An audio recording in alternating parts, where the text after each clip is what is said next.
આપણે ઘણી વખત જોતા હોય છે કે તમે એરપોર્ટ પહોંચો અને 1-2 કલાક કાં તો વાતાવરણની ખરાબી હોય કાં અન્ય કોઈ કારણોસર ફ્લાઇટ રદ થતી હોય છે અને 4-5 કલાક તમારે એરપોર્ટ પર બેસવું પડે અને ત્યારબાદ તમારી જે ફ્લાઇટ છે તમને ગંતવ્ય સ્થળ પર પહોંચાડતી હોય છે. પરંતુ હવે જે દ્રશ્યો ઐતિહાસિક સામે આવ્યા કે 1-2 નહીં પરંતુ એકારે અનેક ફ્લાઇટ રદ થાય છે.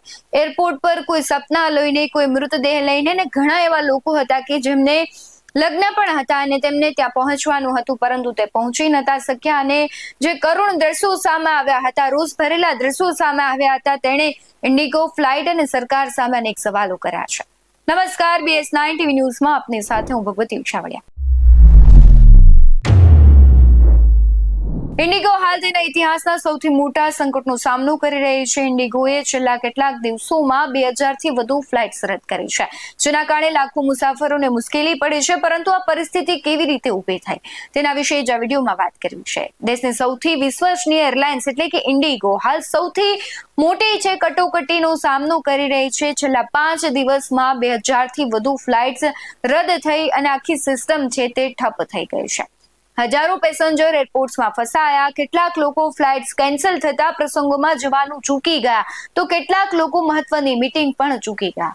ઇન્ડિગો એરલાઇન્સમાં અચાનક આવી કટોકટી કેમ ઊભી થઈ, આખી સિસ્ટમ કેમ છે તે ખોરવાઈ ગઈ, તેની અનેક કહેવાય કે તર્ક વિતર્ક અત્યારે થઈ રહ્યા છે. ઇન્ડિગો છેલ્લા કેટલાક અઠવાડિયાથી ફ્લાઇટ્સના વિલંબ અને નાની ટેકનિકલ ખામીઓનો સામનો કરી રહી છે. એરલાઇન આ સમસ્યા માટે હવામાન અને એરપોર્ટ ભીડને જવાબદાર ઠેરવી છે. જોકે વાસ્તવિક દબાણ શરૂ થાય ત્યારે સરકારે નવા ફ્લાઇટ ડ્યુટી ટાઈમ લિમિટેશન નિયમો લાગુ કર્યા છે અને આનો હેતુ પાયલોટનો થાક અટકાવવાનો હતો. પરંતુ આ નિયમ ઇન્ડિગો માટે બોજરૂપ સાબિત થયો, જે પહેલાથી જ સ્ટાફની અછતનો સામનો કરી રહ્યો હતો. FDTL નિયમોએ પાયલટ્સ માટે અમુક કલાકનો આરામ ફરજિયાત બનાવ્યો. નાના પરિણામે મોટી સંખ્યામાં પાયલટને આરામ પર રાખવામાં આવ્યા. જ્યારે ઇન્ડિગો પાસે જરૂરી વધારાનો સ્ટાફનો અભાવ હતો, નાના કારણે એરલાઇન્સ અસંખ્ય ફ્લાઇટ્સ રદ કરી અને ત્યાંથી જ મોટી સમસ્યાની શરૂઆત થઈ.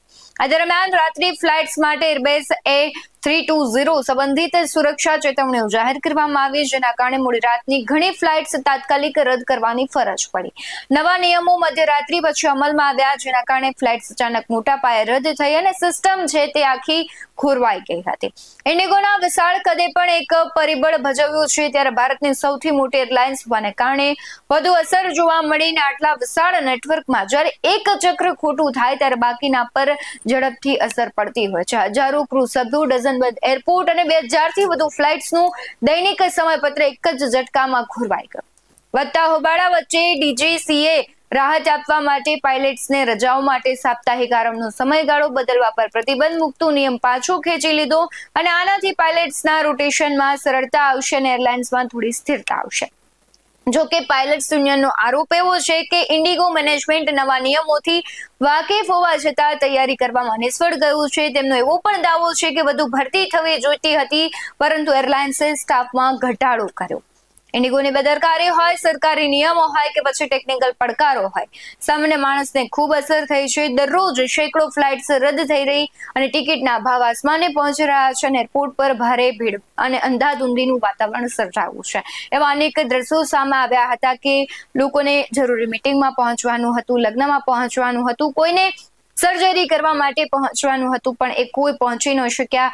એરપોર્ટ પર એટલી તંગદિલી સર્જાઈ ગઈ હતી કે એક બાપ છે પોતાની દીકરીને પેટની જરૂર હોય છે એના માટે રડારાડી કરે છે, પરંતુ તે વ્યવસ્થા પણ નથી થઈ રહી. ખાસ કરીને એરપોર્ટ પર જે ખાવાનું મળી રહ્યું છે તેના ભાવ પણ વધી ગયા અને ખાવાનું મળી પણ નથી રહ્યું, ચા પણ નથી મળી રહી. જે 20 કે 15 રૂપિયાની ચા હોય તેના 200 કે 300 રૂપિયા જે આપવા છતાં પણ ચા નથી મળી રહ્યા. અનેક દ્રશ્યો સામે આવ્યા છે. હવે સરકાર છે તેની આખી કહેવાય છે કે તંગદિલી શા માટે સર્જાઈ હતી, આવી આખા જે પરિસ્થિતિનું નિર્માણ થઈ રહ્યું હતું તેને લઈને તેમની સાથે વાત કરવાની પણ વાત કરી છે અને હવે જોવું રહ્યું કે ઇન્ડિગો છે તેના પર શું એક્શન લેવામાં આવે છે, ઇન્ડિગો છે તેના નિયમોમાં કેટલો બદલાવ કરે છે અને જે લોકો છે જેની ફ્લાઇટ્સ રદ થઈ છે તેને ટિકિટના પૈસા મળે છે કે કેમ. તમારું શું કહેવું છે આખી ઘટનાને લઈને કમેન્ટ બોક્સમાં જરૂરથી જણાવજો. બાકી આવા જ વધુ અહેવાલો સાથે ફરી મળતા રહીશું. તમે અમારી યુટ્યુબ ચેનલને સબસ્ક્રાઇબ કરવાનું, અમને ફેસબુક અને ઇન્સ્ટાગ્રામ પર ફોલો કરવાનું ભૂલશો નહીં. બાકી અમને અપડેટ્સ મેળવવા માટે જોતા રહો BS9 TV ન્યૂઝ. નમસ્કાર.